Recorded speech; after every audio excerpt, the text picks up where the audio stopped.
4 cups water, 1/4 of a cup of table salt or sea salt or kosher salt or whatever you want to use of salt. Okay, 4 cups. All you remember is number 4. 4 cups of water, 1/4 of a cup of salt. Dissolve it in there with a whisk until it's fully dissolved, and then you submerge your pork pieces in that for 1 hour. Take them out after 1 hour, pat them dry, and cook them as you will. What you do and what you accomplish by brining is it will retain juiciness, and you're also seasoning the pork from the inside out. It'll draw in the salt and the water, okay? And that way, if you happen to overcook it a little bit, it's still going to be juicy. And the best thing about it, it's going to be flavored, seasoned all the way through to the center, okay? So we haven't brined these. I mean, Mary's an expert. She doesn't need to brine. She won't overcook, right? So what she's doing now, are you doing a little rub there, Mary? Yeah, I'm putting some oil so the rub will stick onto it. So some oil first and then some rub to stick onto it, okay? And that will help all the flavors go into the pork when she grills it. She has the grill preheated. So some tips about barbecuing as well. I mean, not only should you be brining lean meats, pork and chicken and stuff. Well, we won't talk about chicken, will we? Eat more pork. Eat more pork, that's right. You can't see her shirt. She's covered up by an apron, but it says, "Money can't buy happiness, but it can buy bacon." And I know so many vegetarians, and I'm not supposed to say this about them. I won't mention their names. They still eat bacon because they just can't give it up. All the other meats are gone, but they still eat bacon. I mean, how can you not eat bacon, right? I mean, That's right. It's amazing. And that's why Johnston's put out a T-shirt that says bacon is a vegetable. And if you noticed, actually on the side of our truck that's sitting out front here, we're also declaring bacon is a vegetable. Yeah, let's start that movement. I think that's cool. So yeah, she's rubbing the pork. When you say spice rub, it doesn't technically have to be rubbed. I mean, you can if you want to. You want to rub your pork, go ahead and rub it. If it makes you feel good, you do it, right? But she's just putting the spice rub on there. And here at Well Seasoned, they sell a whole bunch of pre-made rubs too. If you don't have a good tried and true recipe for rub, go into Well Seasoned and pick some up before you leave here today. The store is open, okay? There's a ton of products to choose from in there, sauces, so on and so forth. So she's putting them on the hot grill. And the one thing you want to remember when barbecuing, number 1 step, always preheat your barbecue screaming hot, folks. Screaming hot, okay? Step number 2, make sure that you never clean your barbecue. And what I mean by that, I mean the grates themselves. You still got to clean up all the crud underneath. You know, put a bag on your hand or pull out the drawer if your barbecue's equipped with one, but you got to dump out the crud that falls underneath. Otherwise, you're going to have a grease fire eventually. But all you do to clean your grates is just a wire brush. That's the only thing you should be doing to your grates, okay? And what that does, it helps to make a seasoned grate, so it becomes more non-stick. Much like a cast iron frying pan, you'd never wash a cast iron frying pan, never wash your grates either. If your spouse is telling you to clean up the barbecue, you know, SOS, the grates in the sink, no, don't do it. It's the worst thing you can do. You want to create a non-stick surface, okay? And that will help you do that. Then the last thing you want to do is oil your grates when it's hot and oil your product that's going on. So in this case, pork. So oil both, and that will also help to keep non-stick. But at first, what's going to happen? You have a hot grill, you put that piece of meat on there, it's going to stick. Okay, it's going to stick. Even though you follow those rules religiously, it's going to stick. But the worst thing you can do is go there when it's stuck, is force it off. So what a lot of people do, they want to flip it over, but yet the meat's not ready because it hasn't let go. And what do? They grab a big spatula and they scrape it off. I'll show you who's boss. And the meat is trying to tell you, leave me alone, I'm not ready. So if you follow those rules religiously, preheat screaming hot, oiled your grates, oil your pork, and you've never cleaned your grates, what's going to happen? At first, it's going to stick, and as it cooks, and it's transferring heat like crazy, you just leave it alone, it's going to create a crust and lift itself and separate itself from the grates, okay? Lift and separate, much like the old bra ads I used to have. Remember those? Lift and separate. Why would you want to do that anyway, lift and separate? I don't understand. Wouldn't you want them pushed together? I mean, come on. Lift and separate? I mean, I don't get this. I know I'm showing my age because I got some young people in the crowd. They're like, I don't know what you're talking about, right? That was a long time ago. Lift and separate. Anyway, the meat will lift and separate itself from the grill, and creating that crust, allowing you to flip it over. So if you're trying to flip it over prematurely and you follow those rules religiously, it's trying to tell you, leave me alone. I'm not ready to be flipped yet. And as it creates that crust, it'll separate from the grill, and you can flip it over. All right? How's the meat coming there, Mary? It's coming. So what do you got, about 3/4 inch? Yep. About 3/4 inch chop she's cut from that whole loin. And where on the pig is the loin located? On the back. On the back. So it's a muscle that's not worked very much, right? Correct. Yeah, so that makes it more tender.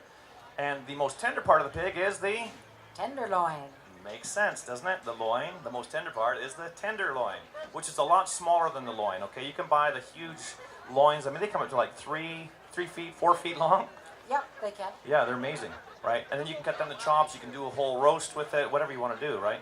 I would cut it down to workable segments. If you're doing a roast, don't try and do a 3-foot long one in your oven. Chances are it's not going to fit, number one, or on your grill, unless you got a really big ass grill, right? But cut it down to workable sizes, and then yeah, go with it. It's a lot of fun. There's tons of recipes. You guys have recipes on your site as well? Absolutely. Johnsons.ca, new recipes going on all the time. So check it out. And what's happening in the pork industry? What should these people know, and why should they be buying local? Tell them about that and what you guys are doing to help the local farmers. Okay. Our farmers have been having a tough time in recent years, and it's just getting worse. I'm sure you've all heard about the recent drought in the U.S. With the crops. So what that is creating is high feed costs. So feed costs at this point have doubled, and it's expected to exceed that. Never mind that, but pork prices have fallen. So never mind are the costs higher, they're not getting for their pork what they should be.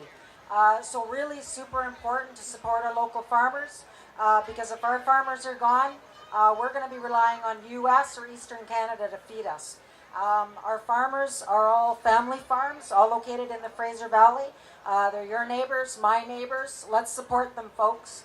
And Johnson's right now is really doing all it can to help our farmers, because they're in a really tough way right now, especially in the last week. The market has really taken a dive. So we're going to try to do what we can to keep them going, sustain them for as long as we can, and keep them in business. So help us help them, folks, and support Johnson's to support the local farmers wherever you can. Also on Johnsons.ca, you will find a retailer locator. We ship hogs all over British Columbia. We're in almost probably 99% of all the small butcher shops. One of them actually is right here in the parking lot, Dickinson Meats. So please support them and check out our retailer locator. You can punch in the city where you live, and it will tell you all the shops in your area that support local, and where you then can in turn support local and support the local pork industry. Nice, awesome. So, Mary, how you doing there? I'm done on one side. I'm just saucing it now. Okay, so you flipped it and she's saucing it. So one thing to remember about that, folks, barbecue sauce is not a marinade, okay? You don't want to barbecue before it goes, barbecue sauce before it goes on. The high sugar content is just going to lead to your pork burning on the outside. So once you flipped it over and the one side's cooked, then you sauce it, and it sort of cooks on there like a glaze more than a marinade, okay? Always think of a barbecue sauce as more of a glaze than a marinade, okay? Only put it on after it's cooked. You can lower the lid and help seal that glaze onto the meat. That will help, okay? But never put it on before going onto the hot grill. Rubs and stuff, that's where the rubs come in. You always rub first, sauce afterwards, okay? Remember that. You're gonna have a lot better product turning out there. So these chops, how long are you cooking them for, Mary? About 8 minutes. They're pretty thin. Pardon me, sorry? About 8 to 10 minutes. 8 to 10 minutes total, right? So, you're only about 4 or 5 minutes. There's Bucky the Beaver. Hey, Bucky, how you doing, folks? Everybody wave at Bucky the Beaver. All right. So he's be doing the People's Champ Award at the end, right? And make sure you vote for that. But yeah, you don't want to overcook your pork. Remember that. And everything is different. A lot of people are looking for exact times. So how long do you cook this for? How long do you cook that for? It all depends. How cold is your pork? How warm is your pork? Are you pulling it right from the fridge, or has it sat out for 20 minutes first? How hot is your barbecue? Is it pumping, 100,000 BTUs? Is it only pumping 40? There's so many different things, right? How thick is your pork chop? How thick is your pork chop? Another one. There's never an exact science that we can give you. Oh, it's a pork chop, you cook it this long. It's impossible to know. If it's bone in, then you cook it even a little bit longer. But there's tools. There is tools. Yes, that's right. A meat thermometer. People need to use one. Okay, so you can have one that stays in like a roast, like an oven-proof one that stays in there the whole time if it's on your rotisserie or something like that, or in the oven. Or you can get an instant read one, much like on my sleeve. Well, all you do is you just double check. You stick it in, you get the temperature, you take it out. Right? And what should they be looking for, degree-wise, for medium? For the perfect pork chop, it should be coming off your heat source at between 135 and 140 degrees. It should rest then for about 3 to 5 minutes, Des, is that correct? Yeah, 3 to 5 minutes for a rest, and then the temperature will raise up to a medium temperature. Your pork should be a little bit pink. Do not be afraid of pink pork. Never.